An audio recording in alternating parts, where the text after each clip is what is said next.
السلام علیکم۔ آج ہمارا اردو میں موضوع ہے صنعت ایہام۔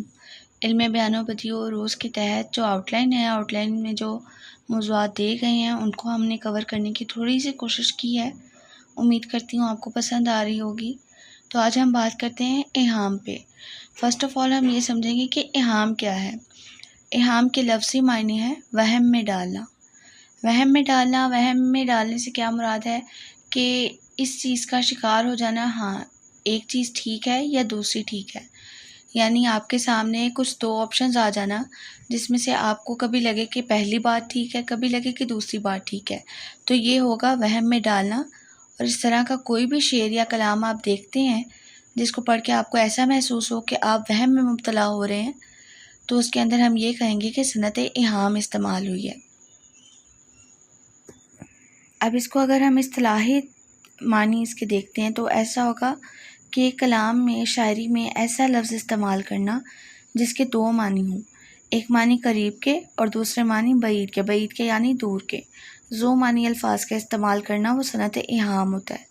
یعنی کہ جب آپ وہ کلام سنیں یا پھر خود پڑھیں تو ایک معنی تو فوری آپ کی سمجھ میں آ جائے، لیکن دوسرا معنی کچھ غور کرنے پر کہ ہاں اس کے یہ بھی مطلب نکل سکتا ہے یا اس، تو وہ ہوگی صنعت ایہام۔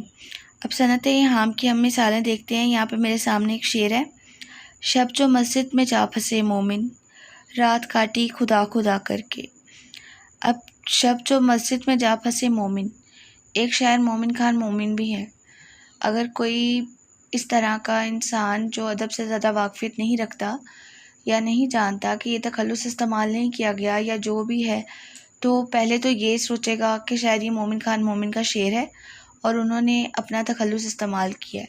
ہو بھی سکتا ہے، تخلص بھی استعمال ہو سکتا ہے، لیکن اگر اسی کے ہم نیچے والے مصرے میں دیکھتے ہیں، دوسرے مصرے میں، رات کاٹی خدا خدا کر کے۔ اب مومن یعنی مسلمان مسجد میں چلا گیا ہے تو وہ رات خدا خدا کر کے کاٹ رہا ہے۔ اس سے مراد یہ نہیں کہ وہ اللہ تعالیٰ کو یاد کر رہا ہے یا پھر اللہ تعالیٰ کا ذکر کر رہا ہے۔ خدا خدا کر کے فوری سمجھ تو یہی آتی ہے کہ اللہ تعالیٰ کا ذکر کر کے ہم نے رات گزاری، نمازیں پڑھی، عبادت کی، لیکن اس کے دوسرے معنی یہ ہے کہ بہت مشکل سے رات گزاری، یعنی کہ مسجد میں جا پھنسے، مسجد میں چلے تو گئے لیکن ہم نے وہاں پہ بہت مشکل سے رات گزاری۔ اس سے یہ انسان کی بے وفائی بھی مراد لے سکتے ہیں کہ مسجد میں چلے جانے کے بعد بھی یہ گلہ کر رہا ہے کہ ہم نے مشکل سے رات گزاری، یعنی کہ وہاں جا کے کوئی عبادت نہیں کی، اپنے فرائض ادا نہیں کیے، بلکہ مشکل سے رات گزاری۔ اور خدا خدا کر کے یہاں پہ ایہام کے معنوں میں استعمال ہوا ہے کہ اگر ہم ایک معنی پہ غور کریں تو وہ اللہ کو یاد کرنا، اور اگر دوسرے پہ غور کرتے ہیں تو وہ مشکل سے رات گزارنا۔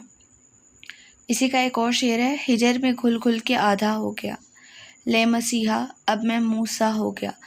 اب یہ مسیحا سے مراد حضرت عیسیٰ علیہ السلام کو بھی لیا جا سکتا ہے اور موسیٰ سے مراد حضرت موسیٰ علیہ السلام کو بھی لیا جا سکتا ہے، لیکن جب تک ہم اس شعر کو لکھا ہوا نہیں دیکھ لیتے ہمیں تب تک پراپر یہ سمجھ نہیں آتی کہ شاعر کہنا کیا چاہ رہے ہیں۔ اب اس میں جو موسیٰ لکھا ہوا ہے وہ میم واو سین الف، جس کا معنی ہوتا ہے باریک سا، بہت کمزور سا۔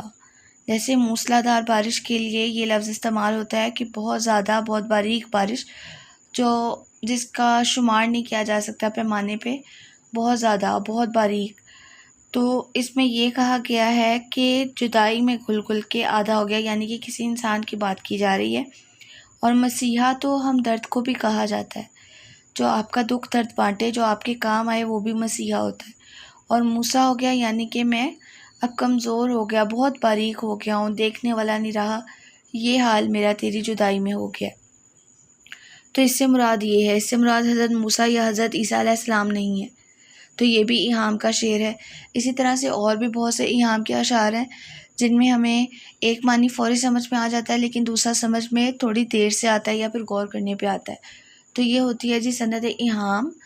امید کرتے ہیں آپ کو ہماری چھوٹی سی کاوش پسند آ رہی ہوگی۔ ہمارے چینل کو گرو کرنے میں ہمارا ساتھ دیا کریں تاکہ ہم اسی طرح سے اردو زبان کو پروان چڑھانے کا جو خواب ہے ہمارا، اس کو پورا کر سکیں۔ ملتے ہیں آپ سے نیکسٹ ویڈیو میں، اجازت دیں، اللہ حافظ۔